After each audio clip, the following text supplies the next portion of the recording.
जय मसीह की सबको आप सब लोगों का स्वागत है मेरे इस चैनल पर यीशु में ज़िंदगी। और जो आज का विषय है वो है कितने स्पिरिचुअली कितने मौसम होते हैं हमारी ज़िंदगी में, राइट। जब हम प्रभु में आते हैं, ये मैं बताना चाहूँगी कि जो मौसम है, राइट, इनका बहुत ही एक इम्पॉर्टेंट रोल है हमारी लाइफ में। जब हम प्रभु में आते हैं, उसी तरह से जिस तरह से जो इस दुनियावी तौर में अगर हम नेचर में देखें, उसके भी चार जो हैं वो सीजन्स हैं, राइट। तो इसी रीति से हमारे भी जो है वो मौसम आते हैं हमारे स्पिरिचुअल लाइफ में, और किस तरह से हमारी जो लाइफ है उससे रिलेटेड होती है। पर हम उसके बारे में बात करेंगे, पर उससे पहले जो है हम दुआ करते हैं। हम धन्यवाद करते हैं परमेश्वर पिता, परमेश्वर आपका धन्यवाद करते हैं जो इतना अच्छा समय दिया खुदा। इस पूरे मैसेज को आपके हाथों में सौंपते हैं परमेश्वर। जो जन लोग इनको देख रहे हैं इस वीडियो को, परमेश्वर उन सबको आशीष करना खुदा, ताकि ये जो मैसेज है परमेश्वर उनके दिलों की गहराइयों तक पहुंचे और उन्हें आशीष में दे। परमेश्वर धन्यवाद करते पवित्र आत्मा जो आप हमारे बीच में हो, ये मैं नहीं पर कि आप अपने लोगों से मेरे द्वारा बात कीजिए खुदा। धन्यवाद करते हैं और उन्हें आशीष में कीजिए। ये जो मैसेज सुन रहे हैं खुदा, इस दुआ को यीशु के नाम से मानते हैं, आमीन। हम बात करेंगे मौसम के बारे में। ये जो मौसम है, ये हमारे स्पिरिचुअल लाइफ में किस तरह से इसकी कौन सी अहमियत है, आमीन, हालेलुया। जो पहला मौसम है वो है द न्यूनेस, राइट। जब हम परिवर्तन हो रहा होता है हमारी ज़िंदगी में, जब कुछ नया हो रहा होता है हमारी ज़िंदगी में, राइट। और मैं इसका एग्जांपल आपको बहुत ही सिंपल तरीके से देना चाहती हूँ, क्योंकि ये जो सीज़न है ये तब आता है हमारी ज़िंदगी में जब जब सबसे पहले तो हम जब प्रभु में आते हैं, हम पिता पुत्र पवित्र आत्मा के द्वारा बैप्टिज्म लेते हैं, और जो है हम एंटर करते हैं मसीही जीवन में, राइट। और जो हमारी ज़िंदगी है, पुरानी ज़िंदगी, वो पूरी तरह से जो है वो बदलने लग जाती है, हालेलुया। इस सीज़न में जो है कि जब हमें परिवर्तन आता है हमारी पुरानी लाइफ में और नई लाइफ में, जब हम प्रभु यीशु में आते हैं, पवित्र आत्मा जब हम रिसीव करते हैं अपने बैप्टिज्म के बाद में, और पवित्र आत्मा को हम कहते हैं कि प्रभु आप हमारे द्वारा जो है हमारे हमारे शरीरों को, हमारी इच्छाओं को जो है, हमारे हमें जो परिवर्तन आना चाहिए प्रभु, आपकी मर्जी से हमारे जीवन में जो है परिवर्तन आए, आमीन। सो तब जो है पवित्र आत्मा हमारे द्वारा हमारे ऊपर और हमारे अंदर जो है वो काम करने लग जाता है, आमीन। और कुछ कुछ चीज़ें ऐसी होती हैं कि जो बहुत ज़्यादा हमें अनकंफर्टेबल कर देती हैं हमारी लाइफ में, क्योंकि पहले हमारा जो जीवन था, हम सोचते थे कि वो ऐसा ही है, राइट, कि इसमें अब कुछ परिवर्तन नहीं आएगा। हमें ऐसा लगता है कि जो हम कर रहे हैं वो सबसे बेस्ट कर रहे हैं। पर जब पवित्र आत्मा हमारे अंदर जो है काम करने लगता है, आमीन, हालेलुया, वो हमें छोटी छोटी बातों का एहसास दिलाने लग जाता है कि ये जो है, जो हम ये चीज़ कर रहे हैं वो गलत है, ये चीज़ जो है वो सही है। और सही और गलत के बीच में पवित्र आत्मा हमें जो है वो बताने लग जाता है, और हमें जो है पवित्र आत्मा की आवाज़ को सुनना है और उसे अलाउ करना है, ताकि वो जो ये परिवर्तन है हम में बढ़ता जाए, आमीन। क्योंकि हम घटते जाएं और प्रभु, जिस तरह से संत पौलुस कहते हैं, मैं घटता जाऊं पर प्रभु आप मुझ में बढ़ते जाए, उसी तरह से इस सीज़न में, इस मौसम में भी हमें इसी रीति से करना है। हमें प्रभु को अलाउ करना है अपने आप को क्लेंज करने के लिए, अपनी जो बुरी चीज़ें, पूरी आदतें हैं हमारी, उसे दूर करने के लिए। और वो कैसे होगा? वो सिर्फ पवित्र आत्मा के द्वारा होगा और आपकी मर्जी से होगा, हालेलुया। ऐसा नहीं है कि अगर आप अपनी पुरानी ओल्ड हैबिट्स को पकड़ के रखेंगे और पवित्र आत्मा आपको कहेगा कि नहीं नहीं, छोड़ो छोड़ो छोड़ो, नहीं। पवित्र आत्मा आपको समझाएगा, आपको आपके दिल में जो है डालेगा, पर करना आप ही को है, हालेलुया। बट परमेश्वर अपना सामर्थ्य देगा आपको वो चीज़ करने के लिए, आमीन, और उसमें सस्टेन रहने के लिए, उसको करते रहने के लिए, अपना जीवन बनाने के लिए, आमीन। इसी रीति से हमें भी परमेश्वर पर विश्वास करना है और परमेश्वर के पीछे चलना है। ये एक तरीका है। और दूसरा तरीका वो भी है, जैसे कुछ चीज़ों में हम कुछ नए एरियाज़ में, चाहे आपकी वो नई जॉब हो या नई मिनिस्ट्री हो, आपने अभी शुरू की है, और हम प्रभु ने हमें एक वादा दिया है, राइट, और हम उस वादे को पकड़े हुए हैं, और प्रभु ने वो कंफर्म भी किया हमसे वो वादा, राइट। और हम अभी सोच रहे हैं कि प्रभु हम क्या करें, हमें कुछ समझ नहीं आता, राइट। और हम क्या करते हैं, प्रभु के पीछे फिर भी चलते रहते हैं। हमें ऐसा लगता है कि इस मिनिस्ट्री में हमने शुरू कर तो लिया है प्रभु के कहने पर प्रभु क्या होगा अब मुझे तो ये आता ही नहीं है करना। मुझे तो इस तरह से बात करना भी नहीं आता है, मैं कैसे करूँगा प्रभु? और बहुत सारी चीज़ें हमारे दिमाग में आती हैं और दिलों में आती हैं, और जिससे हम क्या होते हैं कि डीमोटिवेट होने लग जाते हैं। पर लेट मी टेल यू कि प्रभु की आशीष आप पर है। आमीन। सो जब प्रभु की आशीष आप पर होगी, ये आप नहीं बल्कि प्रभु का सामर्थ आपके द्वारा ये चीज करेगा। हालेलुया। उसी रीति से जिस तरह से अब्राहम को परमेश्वर ने जब वायदा दिया, राइट, हम पढ़ेंगे अभी उत्पत्ति की किताब में चैप्टर 12 वर्स 1-4।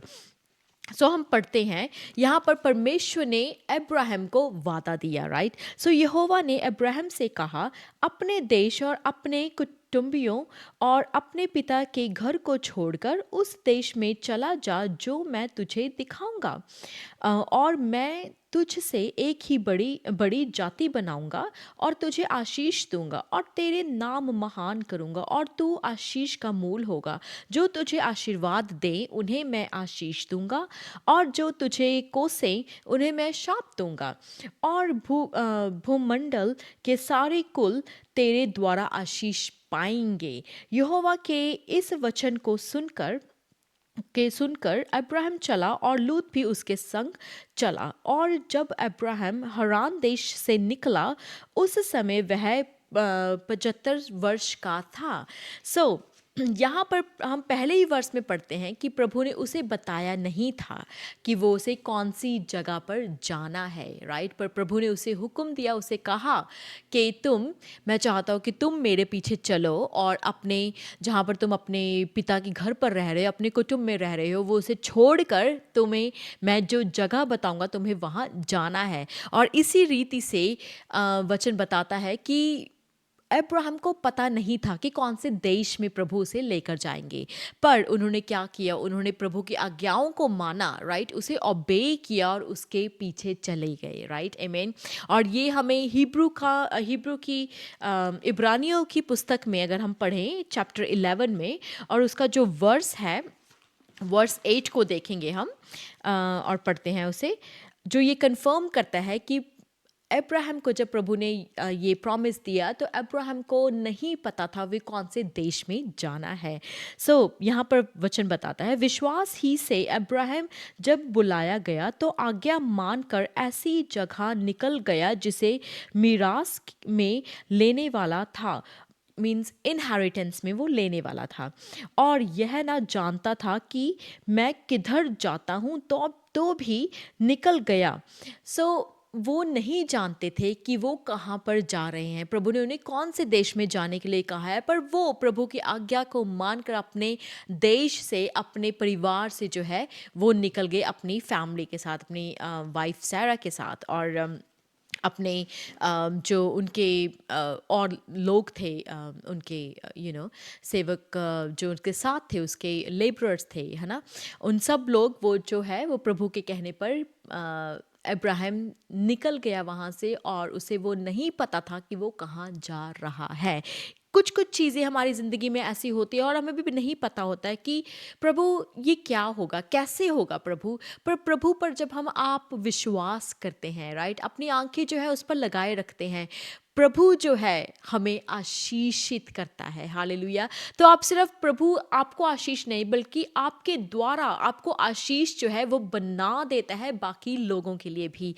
इसी तरह से जिस तरह से प्रभु ने अब्राहम को ये प्रॉमिस दिया, और जो अब्राहम है वो प्रभु के पीछे चला गया उनकी आवाज़ सुनकर, राइट, और उन्हें नहीं पता था वे कहाँ पर जा रहे हैं। और हम सब जानते हैं कि किस तरह से प्रभु ने उन्हें आशीषित किया और उनका जो कुल है वो बढ़ता बढ़ता बढ़ता गया। आमीन, हालेलुया। जो दूसरा सीज़न है, इसी तरह से हमें भी प्रभु पर इसी रीति से जो है वो विश्वास करना है। जो दूसरा जो मौसम है वो है हमारे ब्रोकननेस का। कुछ कुछ चीज़ें हमारी ज़िंदगी में जब टेस्टिंग आती है, राइट, हमारी टेस्टिंग आती है, बहुत सारी चीज़ें, हमारी मुश्किलें आती हैं हमारी ज़िंदगी में, तो हम क्या करते हैं? हम प्रभु से हम रोने लग जाते हैं, हमारा दिल पूरी तरह से टूट जाता है और कभी-कभी हम डिस्करेज भी इतना ज़्यादा हो जाता है कि हमारा प्रार्थना करने को भी मन नहीं करता। हम कहते हैं कि प्रभु में आने के बाद हमें फिर भी इन सब चीज़ों को देखना पड़ रहा है, पर प्रभु ऐसा क्यों है? ऐसा क्यों है? और कुछ-कुछ चीज़ों में हम प्रभु से दूर भी हो जाते हैं जब हमारी ज़िंदगी में जो है टेस्टिंग आती है और परेशानियाँ आती हैं हमारी ज़िंदगी पर हमें प्रभु के पास जाना है, प्रभु से दूर नहीं होना है। हालेलुया! क्योंकि प्रभु का वचन ही यही कहता है कि टेस्टिंग जो है वो आएँगी, जो परीक्षाएँ हैं वो आएँगी, पर परीक्षाओं से जो है मैं तुम्हें बल दूँगा, अपना बल दूँगा उन परीक्षाओं से निकलने के लिए। उसी रीति से जिस तरह से प्रभु यीशु को प्रभु ने बल दिया, हालेलुया, क्रॉस से निकलने के लिए, उस की सलीब की जो मौत है उस चीज़ से, उस भयंकर मौत से निकालने के लिए परमेश्वर ने उन्हें सामर्थ्य दिया ताकि वो जो चीज़ है उसे कर सके, हमारे पापों को उठाकर हमें हमें आज़ाद कर सके जब हम परमेश्वर पर विश्वास करते हैं, हालेलुया, और हम अनंत काल का जीवन जो है वो पा सकें, हालेलुया। इसी रीति से हमें भी जब हम इस सीज़न में होते हैं, इस मौसम में होते हैं, जहाँ पर हमारा दिल पूरी तरह से टूट गया है, हम बिल्कुल क्रश्ड हो गए हैं, है ना? हमें ऐसा लगता है कि हमें प्रभु क्या है? हमें कुछ समझ नहीं आता है कि प्रभु हम क्या करें, राइट? पर उसी रीति में प्रभु आपके लिए बहुत ज़्यादा जो है वो बड़ा करने जा रहा होता है। आमीन, हालेलुया। पर वो कैसे बड़ा होगा? जब आप अपना विश्वास जो है प्रभु पर रखेंगे और प्रभु को कहेंगे कि प्रभु, मैं जो हूँ, मैं जो हूँ मैं क्ले हूँ, राइट? और आप जो है वो मेरे मुझे मेरा जो वेसल है वो बनाने वाले हैं। आमीन, हालेलुया। मुझे उस तरह का बर्तन बनाइए प्रभु जो परमेश्वर आपके कामों को कर सके। हालेलुया। जब जब हम परमेश्वर को ये चीज़ कहेंगे कि हमें उस चीज़ का बर्तन बनाइए प्रभु, ताकि आप जो है अपने कामों को हमारे द्वारा, हमारी ज़िंदगी के द्वारा कर सकें खुदा। हालेलुया। और प्रभु आपको आशीष में करेगा। हालेलुया। पर आपको क्या करना है? आपको जो है वो सरेंडर करना है, अपनी ज़िंदगी, अपने इमोशंस को साइड में रखना है। हालेलुया। और जो प्रभु का वचन कहता है उस पर हमें विश्वास करना है। और प्रभु का वचन कहता है कि वो अपनी सामर्थ्य देगा हर एक एक चीज़ से निकलने के लिए। आमीन, hallelujah. Let me tell you कि जब हम कभी-कभी चीज़ों से निकल रहे होते हैं, टेस्टिंग से निकल रहे होते हैं, बहुत सारी प्रॉब्लम्स में से निकल रहे होते हैं, कुछ ऐसी शॉकिंग बातें हमारी लाइफ में आती हैं जिससे हम निकल रहे होते हैं, और वो मेंटली इतनी ज़्यादा हैवी होती है कि हमें नहीं समझ में आता और हमें ऐसा लगता है कि बस अब तो हमारी ज़िंदगी ख़त्म हो गई है, हमें नहीं पता कि हम क्या करें। पर जो प्रभु है वो अपना सामर्थ्य देता है, पर हमें जो है प्रभु पर विश्वास रखना है। हालेलुया। और इन टेस्टिंग को परमेश्वर से सीखना है। हालेलुया। क्योंकि जब भी हमारी लाइफ में कोई टेस्टिंग आती, परेशानी आती, प्रभु हमें बहुत सारी चीज़ें जो है सिखाता है और वो हमें वो बर्तन बनाता है जिसका विश्वास जो है कभी ना हिलेगा और ना ही डगमगाएगा। हालेलुया। हमें उसी तरह का बर्तन बनना है और प्रभु को कहना है कि हमें उसी तरह का बर्तन बनाइए जो ना कभी हिलेगा और ना ही कभी डगमगाएगा। आमीन। उसी रीति से जिस तरह से यूसुफ के टाइम में भी वचन बताता है कि यूसुफ को उसके भाइयों ने किस तरह से धोखा दिया और उसे बेच डाला फरीसियों के हाथों में, और वचन बताता है कि किस तरह से उसके बाद उस पर आरोप लगे और वो he is end up in jail, वो जेल में रहा, राइट, वो प्रिजन में रहा। और किस तरह से उसने फिर भी अपनी इस परेशानियों में भी प्रभु को छोड़ा नहीं, उसने महिमा दी और अपने उस जेल में भी जो था वो प्रभु के लोग, जो लोग थे उसे देखते थे और सोचते थे कि ये इतना अच्छा है, ये कैसे यहाँ पर है। हालेलुया। और वो उसने उसी तरह से सब लोग उसे नोटिस भी करने लग गए वहाँ पर, और हम जानते हैं उसके बाद क्या हुआ। उसने अपने उस समय में भी, अपने दुख के समय में भी प्रभु को महिमा दी, उसे छोड़ा नहीं, उससे उसके पीछे लगे रहे। हालेलुया। और हम सब जानते हैं उसके बाद किस तरह से प्रभु ने उन्हें इस्तेमाल किया और राजा जो है वहाँ का, उन्होंने उसे वहाँ पर जो बिग पोजीशन थी वो दे दी और उसके द्वारा द्वारा जो है प्रभु का वचन बताता है कि प्रभु ने उन्हें एक आशीष बना दिया दूसरों के लिए, ताकि इस महाकाल में जब भुखमरी में जो थे वहाँ पर उनके द्वारा जो उसके ड्रीम जो है इंटरप्रेट करने के द्वारा वो किस तरह से लोग प्रिपेयर हो सके, हालेलुया, और किस तरह से वो लोग जो है बचाए गए, उनका जो राज्य है वो बचाया गया, और किस तरह से प्रभु ने उसको आशीष में किया औरों के लिए भी, हालेलुया। सो एक और बात कि जब हमारी ज़िंदगी में परेशानियाँ आती हैं, बहुत सारी परेशानियाँ आती हैं और एक के बाद आती ही रहती हैं, और कभी-कभी हमें लगता है कि प्रभु क्या ये कभी ख़त्म भी होगी कि ऐसे ही चलता रहेगा, राइट? पर मैं आपको बताना चाहूँगी कि ये ख़त्म होंगी, राइट? और एक टाइम जब आएगा जब आप इस चीज़ से निकल जाएँगे, प्रभु प्रभु के टेस्टिंग में आप पास हो जाएँगे, राइट? और इस चीज़ से, इस फ़ेज़ से निकल जाएँगे। ये टेस्टिंग जो है, यस, पूरी तरह से हमारी प्रभु का वचन बताता है कि ये ऐसा नहीं है कि कभी ज़िंदगी में आपके टेस्टिंग नहीं आएगी या ट्रिबुलेशन नहीं आएगा, मुसीबतें आएँगी, पर प्रभु का वचन जो है आपको खड़ा रखेगा उस मुसीबतों में, हालेलुया। सो और जब ये परेशानियाँ आती हैं, जो शैतान है वो चाहता है कि आप इस तरह से सोचना शुरू कर दें कि प्रभु ने आपको नकार दिया है, प्रभु ने आपको छोड़ दिया है इस मुसीबत में अकेला सहने के लिए। पर लेट मी टेल यू कि ये जो है वो एक झूठ है जो शैतान इस्तेमाल करता है लोगों के जीवनों में, उन्हें पीछे करने के लिए, उन्हें नीचे गिराने के लिए, ताकि वो प्रभु में आगे ना बढ़ सकें। क्योंकि जब आप प्रभु में आगे बढ़ेंगे तो नुकसान उसी का ही होगा। सो वो अपनी पावर में सब कुछ वो करता है जो वो कर सकता है आपको प्रभु के पास ना बढ़ने के लिए। तो वो हर चीज़ वो करता है, पर ये जो चीज़ें हैं ये शैतान की ओर से है, ये प्रभु की ओर से नहीं है। प्रभु आपको हमेशा अपना सामर्थ देगा इन चीज़ों से निकलने के लिए, आमीन। सो तीसरी जो है वो ऐसा मौसम है जहाँ पर हमें प्रभु हाइड कर कर रखता है, हमें हमें गुप्त में रखता है। तो कुछ कुछ चीज़ें ऐसी होती है, कभी हमारी मिनिस्ट्री आगे बढ़ने से पहले हमें कुछ ग्रोथ नहीं दिखाई देती है। कभी कभी हमें ऐसा लगता है कि प्रभु हम तो स्टक फील कर रहे हैं, हमारी जो मिनिस्ट्री है वो आगे बढ़ नहीं रही है, प्रभु आपका वचन जो है लोगों तक आगे पहुँच नहीं रहा है क्योंकि कोई उसे देख नहीं रहा है, राइट? पर कभी कभी हम जाते हैं, हम अपने चर्च में भी और अपने चर्च की कलीसिया के जो लोग होते हैं उनमें भी प्रचार करते हैं, पर कभी कभी लोग आपको नोटिस नहीं करते, राइट? और वो आपको नोटिस नहीं करते क्योंकि कुछ ऐसा भी हो सकता है, वो सोचते हैं कि आप कौन सा पास्टर हो, है ना, आपको कौन सा बहुत पता है। और कई लोग ऐसा भी सोचते हैं कि हमें सब कुछ पता है और इन्हें कुछ नहीं पता, राइट?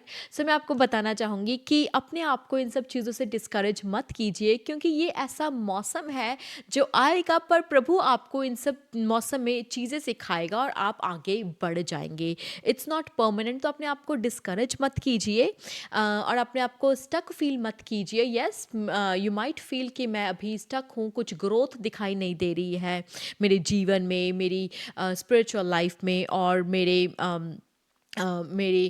वचन जब मैं बताता हूँ लोगों को वो सुनते नहीं हैं, वो इग्नोर कर देते हैं, या कुछ फल नहीं आ रहा है। तो लेट मी टेल यू कि फल आएगा, पर जो आपका समय जो प्रभु ने ठहराया हुआ है वो अभी नहीं आया है, हालेलुया।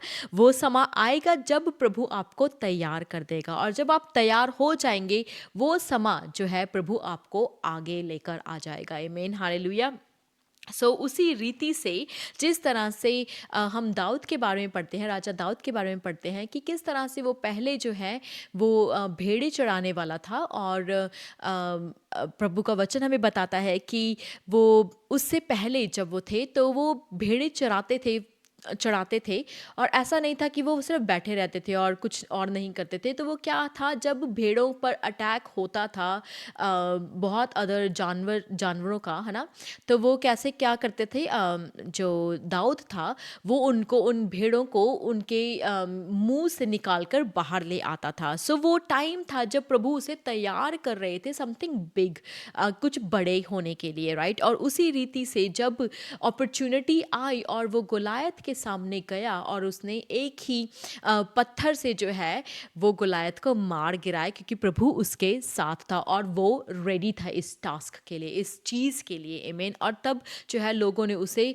देखना, उसे नोटिस करना जो है वो शुरू किया। और वचन हमें ये भी बताता है कि जब जो है वो शमूएल जो है वो प्रभु के वचन को प्रभु का वर्ड को सुन के उसे अनॉइंट करने गए, उसे मसा करने गए उसके घर पर, तो वो घर पर नहीं था। और किस तरह से जो उसके फादर थे, जो जसी थे, राइट, उन्होंने अपने बाकी बच्चों को जो है, बाकी लड़कों को सामने किया, पर बिल्कुल उसके बारे में जो दाऊद है उसके बारे में बात नहीं की, राइट। और जब 7 लड़कों को दिखाने के बाद प्रभु ने सबको रिजेक्ट कर दिया, तो सैमुअल ने पूछा क्या कोई और भी है?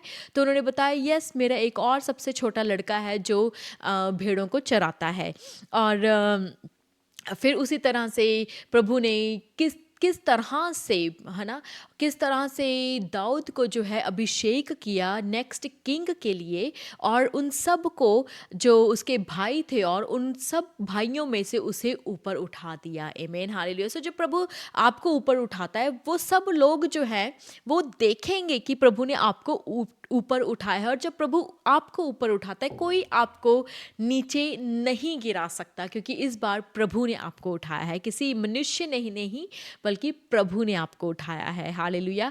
सो जो चौथा सीजन है, जो चौथा मौसम है, वो है फ्रूटफुलनेस का, कि जब हम जहाँ पर हम और ज़्यादा फलवंत होते हैं। आमीन। और इस सीज़न में जिस तरह से ये सीज़न बताता है कि आप फ्रूट्स को आता हुआ अपनी ज़िंदगी में देखेंगे, आप फलवंत जीवन अपना देखेंगे। जब आप बताएंगे लोगों को प्रभु यीशु के बारे में, वो अपना दिल जो है वो प्रभु को दे देंगे। हालेलुया। और आप वो फ्रूटफुलनेस है जो अपने जीवन में वो देखेंगे, प्रभु के कामों को होते हुए देखेंगे, मिरेकल्स को एक के बाद एक होता हुआ देखेंगे। और वो सब चीज़ें जो प्रभु ने आपके लिए रखी हैं, पवित्र आत्मा आपके द्वारा काम करेगा, और वो सब चीज़ें जो है आप अपनी आँखों से पूरा होते हुए देखेंगे। हालेलुया। सो प्रभु सिर्फ आपको ब्लेस नहीं करता है, पर आपके द्वारा जो है बाकियों को भी ब्लेस करता है। हालेलुया। इस पर हमें क्या करना है? हमें प्रभु पर विश्वास करना है और उसके पीछे जो है वो चलते जाना है, और हमें से डिस्करेज बिल्कुल नहीं होना है, और उसके पीछे जो है बस चलते जाना है और उस पर विश्वास रखना है। So thank you so much guys for watching, and Prabhu आपको आशीष करे। और अगर आपको लगता है कि इन सब मौसम में से आप किस मौसम में हैं, तो प्लीज़ आप कमेंट बॉक्स में लिख दीजिए, कमेंट कीजिए, तो because I really want to know like कि आप कौन से सीज़न में से गुजर रहे हैं। हालेलुया। सो अगर आपने इस चैनल को अभी तक सब्सक्राइब नहीं किया है, तो प्लीज़ सब्सक्राइब कीजिए and like it and share this video, because sharing is so important. We are spreading the gospel. और प्रभु आपको आशीष करे। Thank you so much and praise lord. God bless you all.